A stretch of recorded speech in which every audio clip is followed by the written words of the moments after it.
कैसे हैं आप। मैं ओंकार नाथ ओंकार कंपटीशंस के यूट्यूब चैनल पर आपका स्वागत करता हूं। दोस्त, जैसा आप सभी जानते हैं कि हमने आज जो हम चर्चा करेंगे संघीय संसद के टॉपिक पर, हमने पिछले वीडियो में हमने लोकसभा के विषय में चर्चा किया था और आज जो चर्चा करेंगे वो राज्यसभा की चर्चा करेंगे। राज्यसभा, देखिए सभी मित्रों से मेरा निवेदन है कि अगर आपको मेरा वीडियो पसंद आता है तो आप मेरे चैनल को सब्सक्राइब ज़रूर करें और लाइक करें, शेयर करें। तो चलिए आज हम शुरू कर रहे हैं राज्यसभा। तो सबसे पहले देखते हैं ये जो राज्यसभा है, तो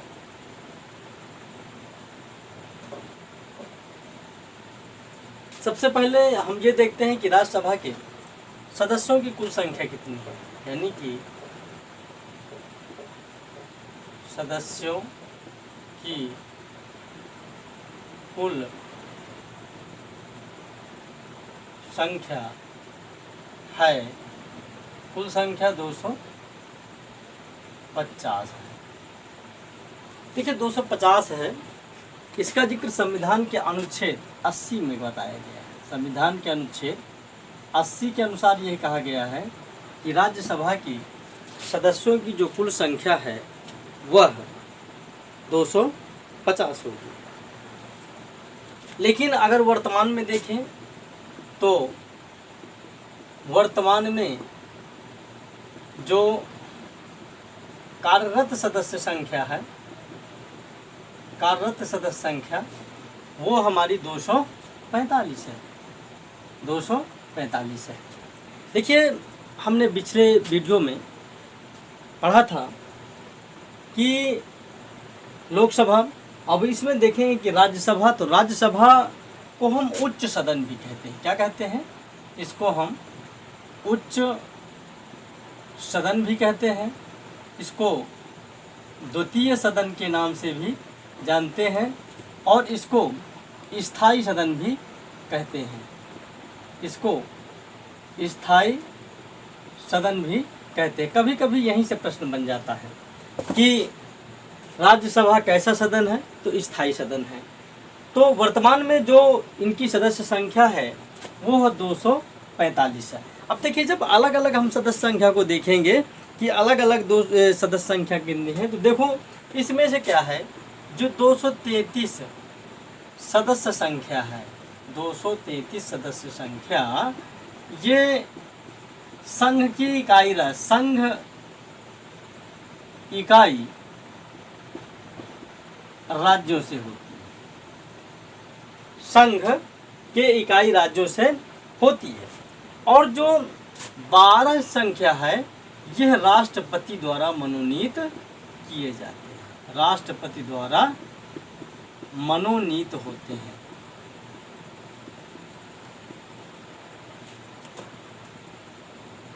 मनोनीत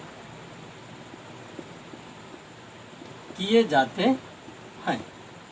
देखिए इसीलिए जब राष्ट्रपति का चुनाव होता है तो लोकसभा और राज्यसभा के मनोनीत सदस्यों को शामिल नहीं किया जाता उनके मतदान में। इनको जो है मतदान देने से वांछित रखा जाता है या बाहर रखा जाता है। तो हमने चर्चा किया और ये जो 12 सदस्य हैं, ये राष्ट्रपति ऐसे व्यक्तियों को नहीं मनोनीत करेगा। ये साहित्य, कला, विज्ञान, समाज सेवा,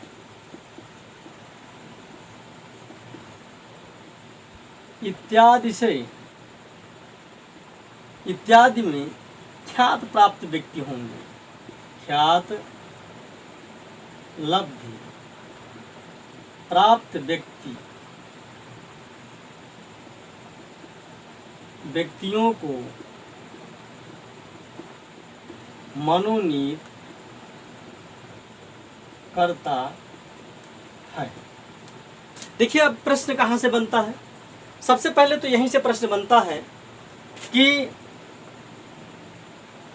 ये प्रश्न कई बार प्रतियोगी परीक्षाओं में, चाहे यूपी टेट हो या फिर सुपर टेट हो या फिर आपकी पेट हो, यानी बहुत सी एसआई जितनी भी परीक्षाएं हैं उन परीक्षाओं में ये जितने भी टॉपिक हमारे चैनल पे चल रहे हैं ओंकार्स कॉम्पिटिशन्स में, सभी इन परीक्षाओं के लिए महत्वपूर्ण है और सभी को सभी विषयों का आपको समय समय पर वीडियो मिलता रहेगा। फ्री ऑफ कास्ट वीडियो मिलेगा। आपको सिर्फ एक छोटा सा काम करना है, मेरे चैनल ओंकार्स कॉम्पिटिशन्स को सब्सक्राइब करना है, जिससे आपको ये सभी वीडियोज फ्री मिलेंगे, निःशुल्क होंगे। तो राष्ट्रपति द्वारा मनोनीत किए जाते हैं जो साहित्य, कला, विज्ञान, समाज सेवा इत्यादि में ख्यात लब्ध व्यक्ति होते हैं। कभी कभी प्रश्न यहीं से बन जाता है, यहाँ से प्रश्न कभी कभी बनता है कि राष्ट्रपति द्वारा जो सदस्य मनोनीत किए जाते हैं राज्यसभा में, तो वो सदस्य आखिरकार किन क्षेत्रों से होते हैं। तो वो सदस्य साहित्य, कला, विज्ञान, समाज सेवा इत्यादि से ख्यात लब्ध व्यक्ति होते हैं। अब देखिए ऐसे वैसे व्यक्तियों को तो करेगा नहीं फिर तो जो इसमें फाउंडेशन है कि इन क्षेत्र में, इसीलिए आपने देखा होगा कि बड़े बड़े जो फिल्म स्टार हैं, जो क्रिकेटर हैं या फिर जो अन्य प्लेयर्स हैं या फिर उद्योगपति हैं, उनको क्या करते हैं कि जो समाज के क्षेत्र में जिनका बहुत बड़ा योगदान रहा हो, ऐसे व्यक्तियों को समय समय पर राष्ट्रपति राज्यसभा में मनोनीत करता है और भेजता है। अब देखिए राज्यसभा का सदस्य बनने के लिए व्यक्ति में क्या योग्यता होनी चाहिए। तो अब हम चर्चा करते हैं कि योग्यताओं की। अब हम चर्चा करते हैं योग्यताओं की कि क्या योग्यता होनी चाहिए, यानी कि राज्यसभा का सदस्य बनने के लिए व्यक्ति में क्या योग्यता होनी चाहिए। तो देखिए योग्यता की तो सबसे पहले क्या हो, वह भारत का नागरिक, आप लोग सभी जानते हैं। और दूसरा जो है इसमें जो पहला है कि उसकी आयु 30 वर्ष से कम ना हो, उसकी आयु 30 वर्ष से कम ना हो। और दूसरी बात जो महत्वपूर्ण है वो ये है कि जिस राज्य से वह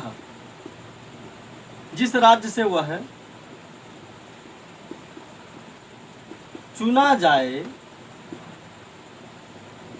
या जिस क्षेत्र से वह चुना जाए, जिस राज्य से वह चुना जाए, वहाँ के किसी क्षेत्र की मतदाता सूची में नाम अंकित होना चाहिए। ये फाउंडेशन है।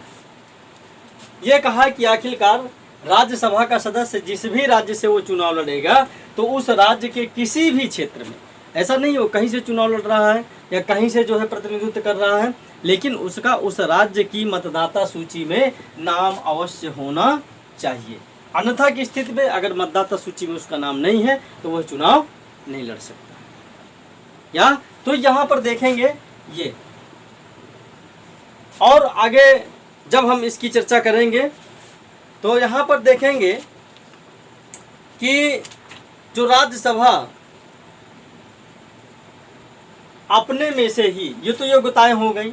और देखिए मंत्रिपरिषद, कभी कभी प्रश्न पूछता है कि मंत्रिपरिषद जो है, मंत्री परिषद राज्यसभा के प्रति उत्तरदायी नहीं होती है। ये कई बार प्रश्न बन चुका है, कई बार पूछा गया है कि मंत्रिपरिषद सामूहिक रूप से किसके प्रति उत्तरदायी होती है। तो मंत्रिपरिषद सामूहिक रूप से मंत्रिपरिषद जो है वह है लोकसभा। किसके प्रति? लोकसभा के प्रति उत्तरदायी होती है, राज्यसभा के प्रति उत्तरदायी नहीं होती है। तो ये हमने देखा कि सदस्यों की कुल संख्या 250 है। इसका वर्णन संविधान के अनुच्छेद 80 में किया गया है। वर्तमान में जो सदस्य संख्या है वो 245 है, जिसमें 233 संघ राज्य इकाइयों से चुनकर पहुंचते हैं और 12 सदस्य राष्ट्रपति के द्वारा साहित्य, कला, विज्ञान, समाज सेवा आदि क्षेत्रों में से ख्यात व्यक्तियों का चुनाव करते हैं। अब देखिए, अब चर्चा करते हैं कि आखिरकार जो है इनके जो सदस्य हैं तो इनका कार्यकाल कितना होता है। तो कार्यकाल की न चर्चा करते हुए सबसे पहले इनके पदाधिकारी देखेंगे। पदाधिकारी देखिए, इनके जो पदाधिकारियों की चर्चा करें तो 2 पदाधिकारी होते हैं। एक होता है सभापति और दूसरा होता है उपसभापति। ये 2 पदाधिकारी होते हैं। देखिए, ये क्या करते हैं, सभापति और उपसभापति। सभापति क्या करता है, राज्यसभा की जो बैठकें हैं उनकी बैठकें करवाता है, और उपसभापति क्या करता है, सभापति की अनुपस्थिति में ये जो है सभापति के कार्य की देखरेख करता है। और जैसा कि भारत का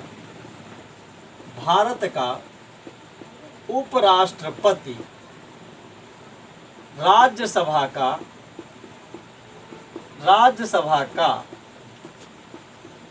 पदेन सभापति होता है। पदेन सभापति होता है। कभी कभी पूछ लेता है कि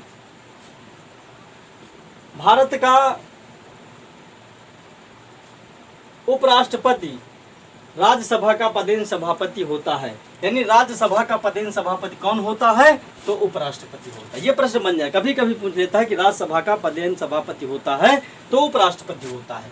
लेकिन एक चीज आपको ध्यान रखना है, आपके मन में एक विचार आ रहा होगा कि जब ये राज्यसभा का सदस्य है तो फिर ये उपराष्ट्रपति कैसे हुआ। अब देखिए, इसमें ये विचार का है या इसमें उल्लेख हुआ है कि जो व्यक्ति उपराष्ट्रपति उसको नियुक्त कर दिया जाता है तो अपने आप जो है उसकी सदस्यता राज्यसभा से समाप्त हो जाती है। और जब भी वह काम करता है, जब दोनों में यानी कि किसी भी विषय पर विवाद की, लोकसभा और राज्यसभा के विषय पर जब विवाद की स्थिति उत्पन्न हो जाती है तो इसको यानी कि उपसभापति यानी कि उपराष्ट्रपति यानी कि सभापति को निर्णायक मत देने का अधिकार, निर्णायक मत देने का अधिकार है। ये निर्णायक मत देने का अधिकार है। अब देखिए, ये जो 2 पदाधिकारी हैं ये क्या करते हैं, अपने पद से पदमुक्त भी हो सकते हैं, यानी कि सभापति उपसभापति को और उपसभापति सभापति को त्याग पत्र दे करके पदमुक्त हो जाते हैं, या फिर इनको महाभियोग के द्वारा भी इनके पद से हटाया जा सकता है। यानी कि कुल उपस्थित सदस्यों के मतदान के द्वारा इनको जो है कुल सदस्य संख्या के 2/3 बहुमत से अगर पास कर लिया जाता है तो उसको जो है पद से हटा दिया जाता है। अब इसकी हमने चर्चा किया कि भारत का उपराष्ट्रपति राज्यसभा का पदेन सभापति। प्रश्न यहाँ से बनता है कि राज्यसभा का पदेन सभापति कौन होता है, तो भारत का उपराष्ट्रपति होता है ना। और इनकी जो दोनों बैठकें हैं, यानी कि इनकी बैठक वर्ष में कितनी बार होनी चाहिए, तो इनकी 2 बैठक होती है। कितनी बैठक, 2 बैठक। और यानी कि प्रारंभ की यानी कि पहली बैठक की अंतिम तारीख तथा अगली बैठक की प्रारंभ की तारीख के मध्य 6 माह से अधिक का अंतर नहीं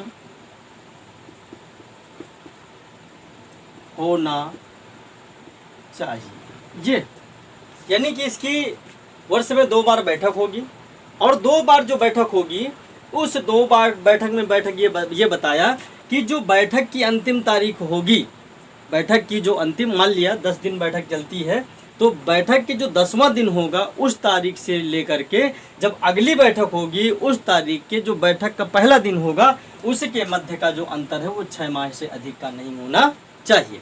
अगर 6 माह से अधिक का अंतर है नहीं होना चाहिए। अब देखिए इनकी दोनों की जो बैठक है, इनको आहूत करने का अधिकार किसको है? राष्ट्रपति को है। यानी आहूत करने का अधिकार किसको है? आहूत करने का जो अधिकार है, जो अधिकार है वो किसको है? राष्ट्रपति को। ये राष्ट्रपति को अधिकार है इनकी बैठकों को आहूत करने का। अब देखिए इनका कार्य क्या है। देखिए इनमें राज्य सूची पर जो विषय होते हैं, ये जो सार्वजनिक हित के विषय होते हैं, उन विषयों पर ये जो है राज्यसभा में पारित कर सकती है, और पारित करके उनको एक साल के लिए आगे बढ़ा सकती है, लागू कर सकती है। इसके बाद में फिर जो है इस तरह से, और धन विधेयक पर इनको कोई विशेष अधिकार प्राप्त नहीं है। हाँ, इतना जरूर है कि जो धन विधेयक है वो राज्यसभा में 14 दिन के लिए आता है, लेकिन 14 दिन में ये सिर्फ सुझाव दे सकते हैं, उनमें किसी भी प्रकार का कोई परिवर्तन नहीं कर सकते हैं। अगर ये चाहें भी कि हम इसको रोक ले तो नहीं रोक पाएंगे, क्योंकि ऐसा प्रावधान संविधान में नहीं है। ये सिर्फ जो है लोकसभा में ये क्या कर सकते हैं, उनको परामर्श दे सकते हैं कि आप इसमें ये परिवर्तन कर सकते, लेकिन कुछ परिवर्तन नहीं कर सकते हैं। जिस रूप में ये आया है 14 दिन बाद, वो उसी रूप में ही धन विधेयक पास माना जाता है। तो ये चर्चा हुई हमारी राष्ट्रपति, जैसे अब ये चर्चा हो गई धन विधेयक। अब इसी में से इनके जो कार्यकाल की अगर हम चर्चा करें कि आखिरकार इनका कार्यकाल कितना होता है, तो कार्यकाल देखेंगे कि इनका कार्यकाल कितना है। तो यानी कि कार्यकाल, इनका जो कार्यकाल है सामान्यतः 6 वर्ष का होता है। हमने लोकसभा का पढ़ा कि सामान्यतः जो है 5 वर्ष का होता है, इसका कार्यकाल 6 वर्ष का होता है। और यह एक स्थायी सदन है। कैसा सदन है? स्थायी सदन है। स्थायी सदन इसलिए कहा गया कि इसके हर दूसरे वर्ष, यानी कि प्रत्येक दूसरे वर्ष, प्रत्येक दूसरे वर्ष 1/3 या 1/3 सदस्य अपने पद से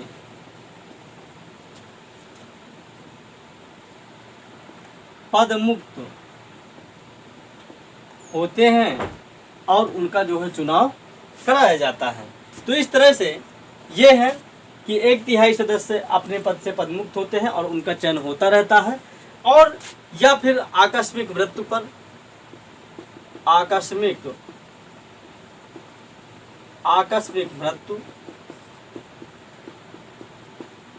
त्याग पत्र देने पर अगर इनका जो पद रिक्त होता है तो वहाँ पर फिर जो है मध्यावधि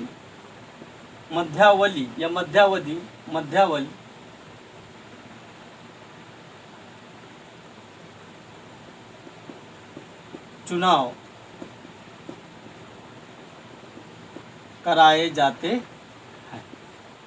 इस तरह से आज हमने पढ़ा राज्यसभा, और यहाँ से 1-2 प्रश्न बनते हैं प्रतियोगी परीक्षाओं में, जिसकी हमने चर्चा किया कि कैसा सदन है, इसका कार्यकाल 6 वर्ष का होता है। तो दोस्तों आपको मेरा ये है वीडियो कैसा लगा, कमेंट्स बॉक्स पर कमेंट्स ज़रूर करें, और ओंकार्स कॉम्पिटिशन्स के यूट्यूब चैनल ओंकार्स कॉम्पिटिशन्स को सब्सक्राइब करें, दोस्तों को शेयर करें और लाइक करें।